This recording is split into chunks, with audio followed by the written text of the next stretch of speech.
Donc on va faire un tout petit focus sur le monitorage de la PET CO2. Et pour vous rappeler, on pense, je vais aller vite sans les rappels, mais il y en a quelques-uns quand même, vous savez, il ne faut pas l'oublier, c'est la production de CO2, le transport et l'élimination de CO2, qui sont les trois éléments déterminants de l'ETCO2.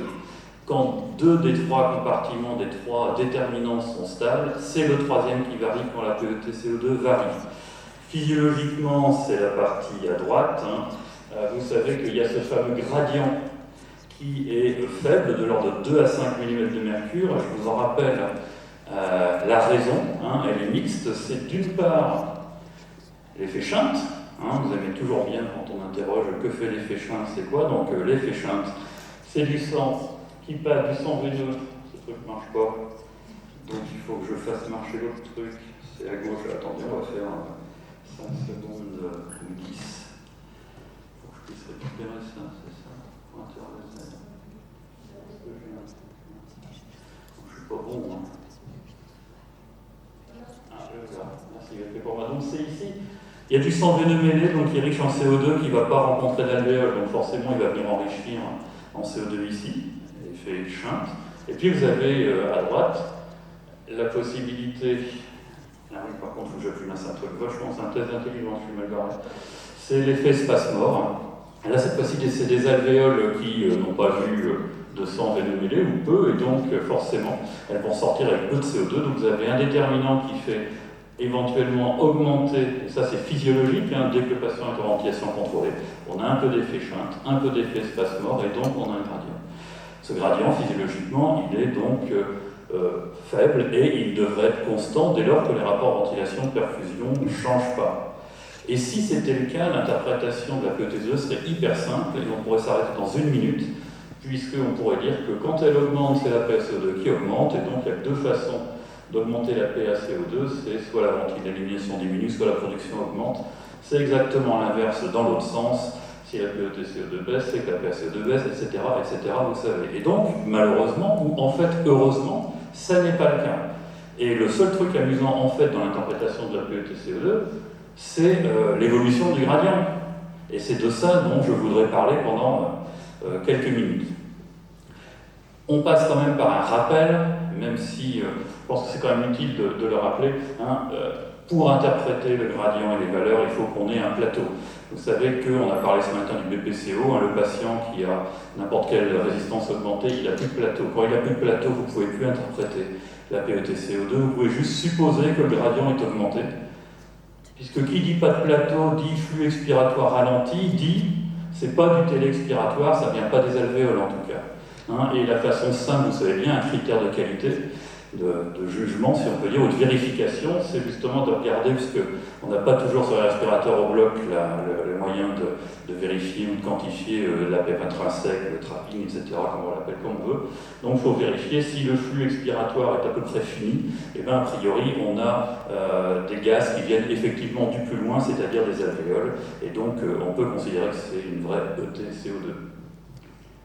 Et quand on ne sait pas le cas, vous voyez, c'est vieux, ça date de 97 et c'était pas une description originale, mais on peut se poser la question de dire, débranchons le patient, alors surtout quand les patients avant n'avaient pas forcément de pipe, et laissons-le expirer complètement, et on va pouvoir récupérer du gaz alvéolaire chez ces patients-là. Et ça fait ce type de manœuvre.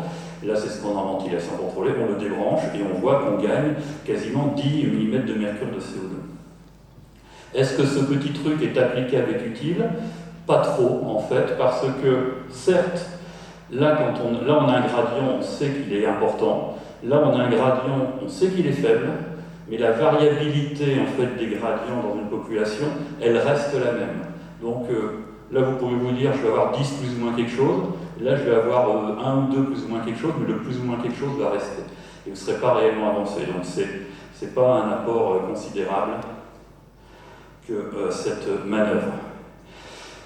Au fond, la question qui se pose, c'est, premier cas, quand la PETCO2 est augmentée, si ça n'est pas l'augmentation de PaCO2, c'est est-ce qu'on peut avoir des gradients qui diminueraient, puisque de toute façon, physiologiquement, il est bas, ça ne fait pas grand-chose, est-ce qu'il peut être négatif? Est-ce qu'il y a des situations cliniques où le gradient est négatif? En réalité, il y en a très peu, et en théorie, il y en a une. C'est, vous vous souvenez, quand on a des effets Shunt, on a donc des alvéoles, en fait, quand elles sont fermées. En fait, elles sont à peu près fermées, ou plus ou moins fermées, mais il y a encore du gaz dedans. Et donc, ce qui est dans ce gaz va s'équilibrer avec la PVCO2. Mais donc, ces gaz ne sont pas expirés, sauf dans un cas que vous pratiquez plus ou moins régulièrement, c'est à chaque fois que vous allez faire une œuvre de recrutement. Quand vous allez faire une œuvre de recrutement, vous allez rouvrir ces alvéoles-là, et si vous laissez l'expiration longue se faire après le recrutement, ce que vous allez voir, c'est ça. Ça, c'est le même patient après une manœuvre de recrutement, et alors en 96, on ne savait pas tout ce qu'on savait maintenant sur manœuvre de recrutement, on avait fait 3 secondes avant de relâcher, donc c'était court. Vous voyez, on obtient quelque chose d'une valeur encore plus élevée. Est-ce que ça sert à quelque chose pour prédire le gradient? Toujours pas plus, parce qu'en fait, on se retrouve très souvent avec des gradients négatifs, mais avec une variabilité importante. Donc, ces espèces de petits trucs potentiels sont en fait des gadgets qui peuvent juste vous permettre de dire ma vraie PaCO2, elle est entre ça et ça. Voilà, il y a 1 mm de mercure aussi, c'est ça le problème.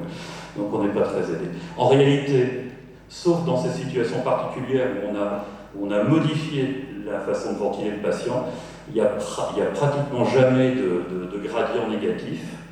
Et donc, pour les augmentations de PET-CO2 sont assez faciles à interpréter. Pratiquement toujours, c'est une augmentation de la PaCO2 après. On raisonne et on trouve l'étiologie entre les deux.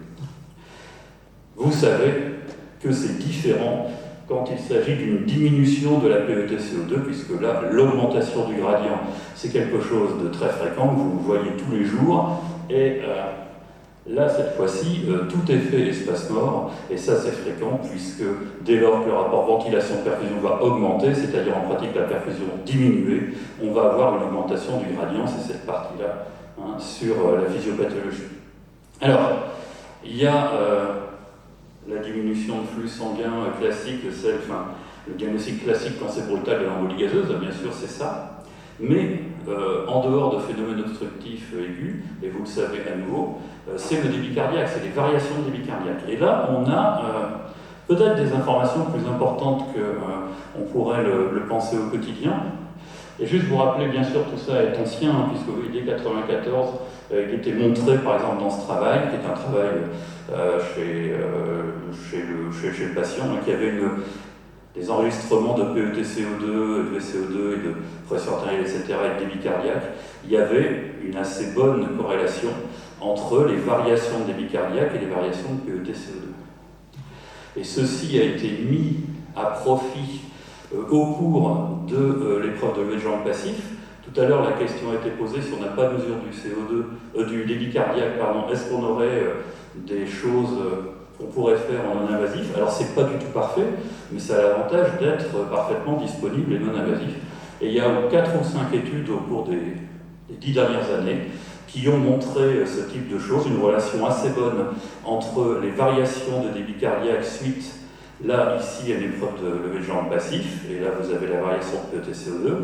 Vous avez, voyez, les différences, les non-répondeurs et les répondeurs. Alors, c'est pas les meilleurs cut-offs de la vie, mais c'était des cut-offs qui étaient acceptables. Les cut-offs, souvent, sont exprimés en pourcentage dans ces études. Quand vous traduisez en millimètres de mercure, c'est autour de 2 mm de mercure. Je vous montre une deuxième étude qui est intéressante. 2017, vous voyez, c'est pas trop vieux, hein. Vous voyez les modifications de TCO2 outperform, c'est mieux que tous les autres surrogates qui avaient été évalués dans cette étude pour, cette fois-ci, la réponse à un fluid challenge.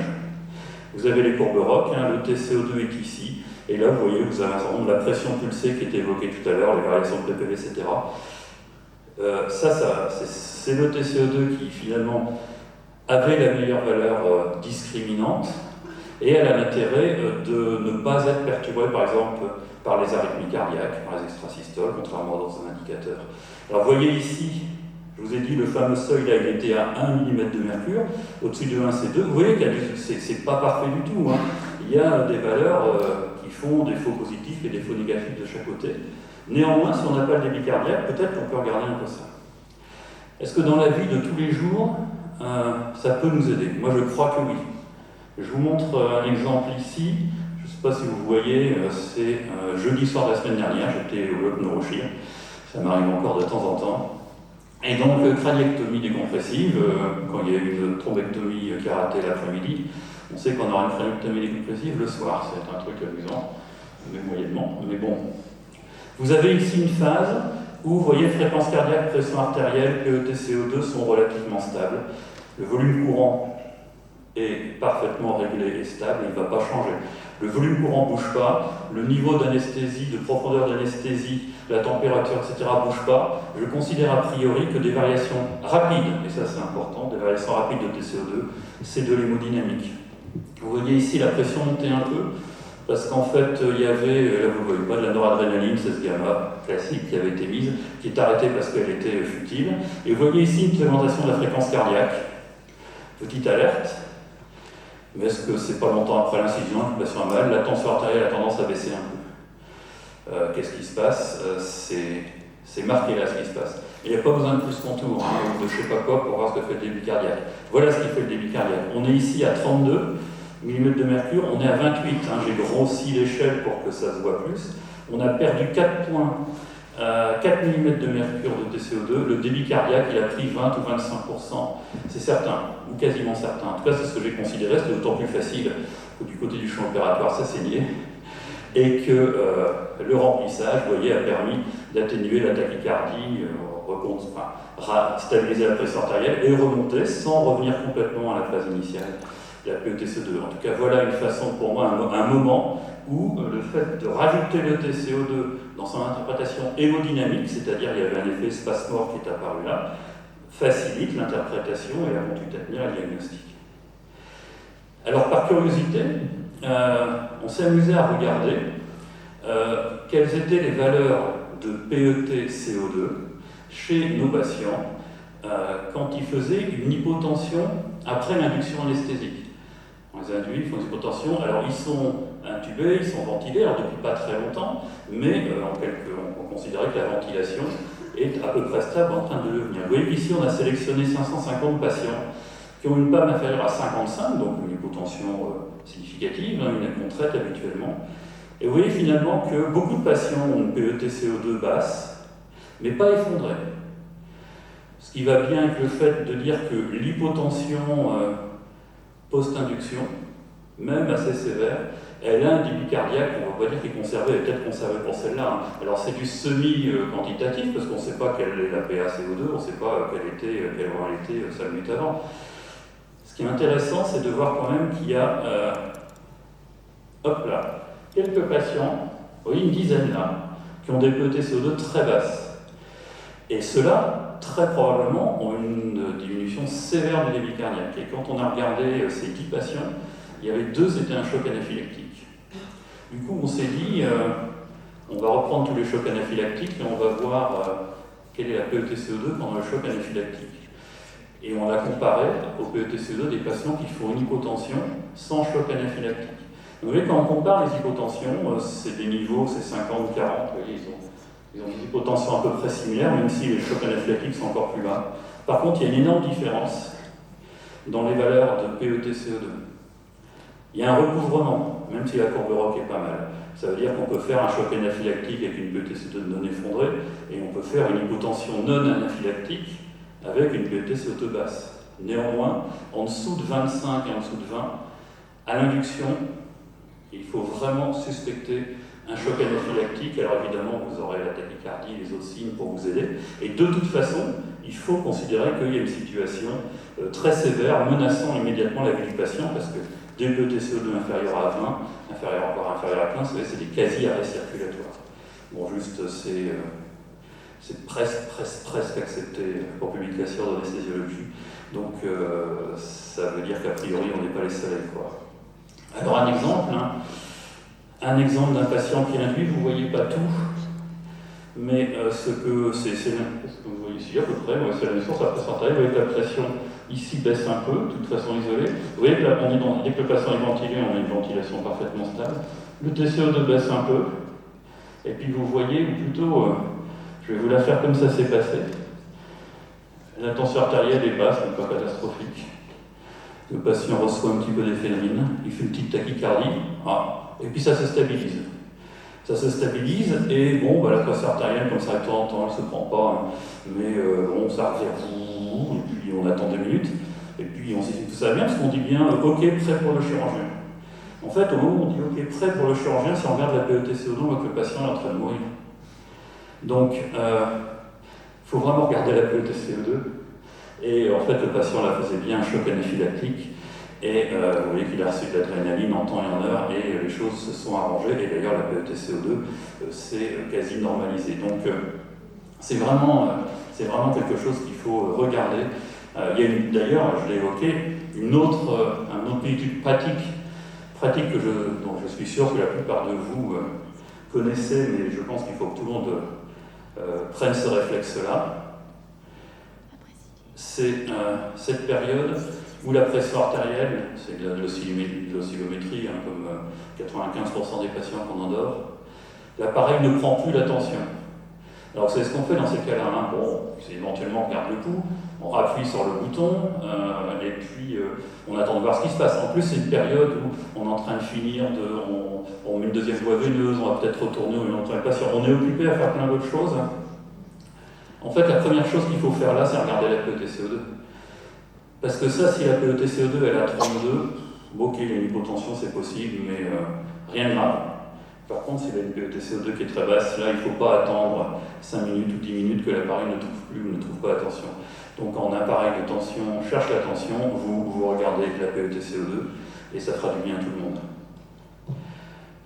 Dernier petit point, pour ne pas être trop long, et c'est au conditionnel ça.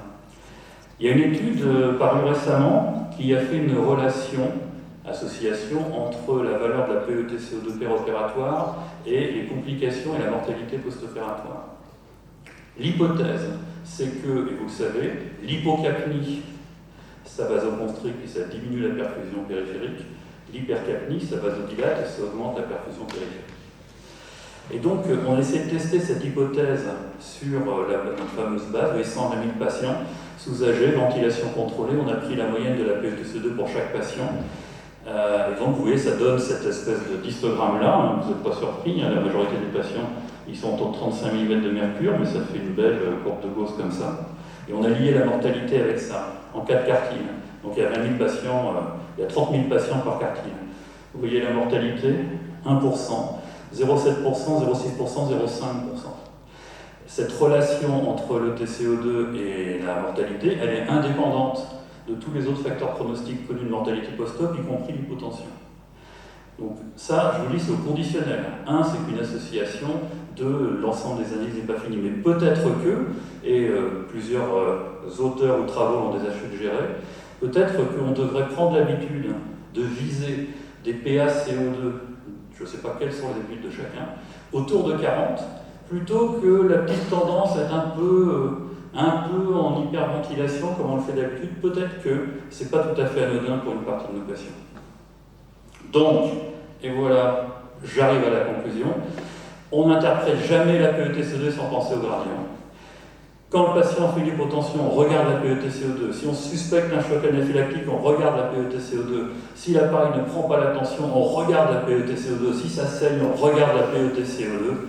Et puis peut-être, on devrait faire évoluer un tout petit peu nos habitudes de travail vers des valeurs un peu plus hautes qu'habituellement. Mais ça, je vous le mets au conditionnel. Et je vous remercie pour votre attention.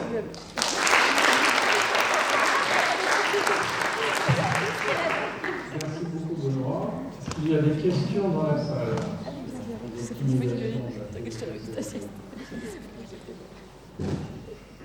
Cette question, j'avais juste une question sur la première partie. Est-ce que quelqu'un a déjà utilisé la variation pour voir si un recrutement était réellement efficace? C'est-à-dire s'il y avait vraiment recruté quelque chose qui a fait bouger la PFC? Alors, sur le recrutement, je ne crois pas, je ne vais pas être formel. Par contre, ce qui a été fait il y a déjà un petit moment, c'était quand même le but du recrutement, c'était de regarder et même de guider les montées de pipe dans les patients qui ont un SDRA, d'utiliser comme objectif la PET-CO2. L'idée étant de dire, tant que la PET-CO2 reste pareille, voire monte, on recrute et c'est bien.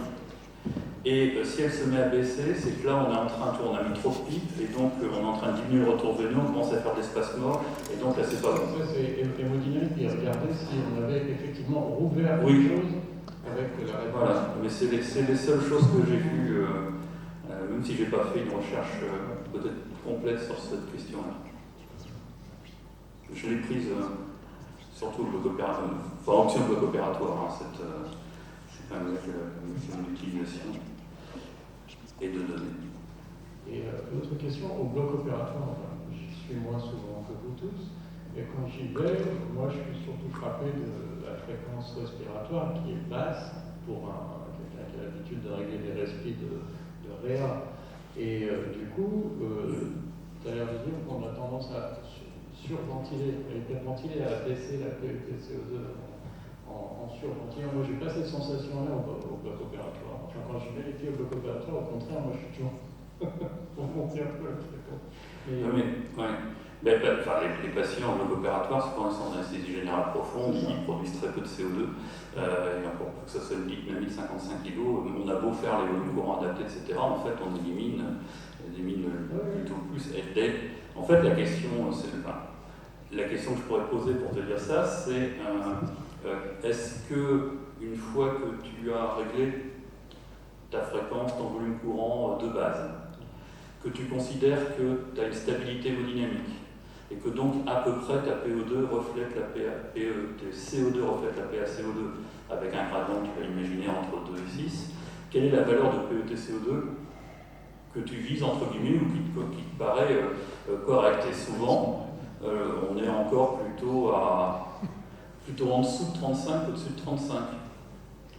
Voilà, c'était ça et donc ce qui veut dire. La distribution, elle est centrée à 35. Elle est centrée à 35, donc ça veut dire que c'est pas si mal que ça. Mais peut-être que. La question c'est est-ce que. Mais aujourd'hui, je le prétendrai pas. C'est est-ce qu'il faudrait qu'un jour on vise à ce qu'il y ait éliminé la moitié de gauche pour plus avoir qu'une moitié à droite. Tu vois. Elle est centrée entre les. Elle est centrée à 34. Elle est centrée à 34 là. La médiane, tu la vois sur le tableau, c'est 34,1, elle est à 34 la médiane. Et tu vois que les deux quartiles, du milieu, c'est 32, vous voyez, c'est 32 à 34 et 34 à 36, donc il y a énormément de patients qui sont entre 32, 33 et 36 en fait de PTCO2. Donc il y a des gens qui pensent même que, sauf contre-indication, on n'est pas en neurochirurgie intracrânienne ou hypertrophique de choses, peut-être ça serait mieux pour nos patients pendant qu'ils dorment d'être en légère hypercapnie. Je vous dis pas de faire ça.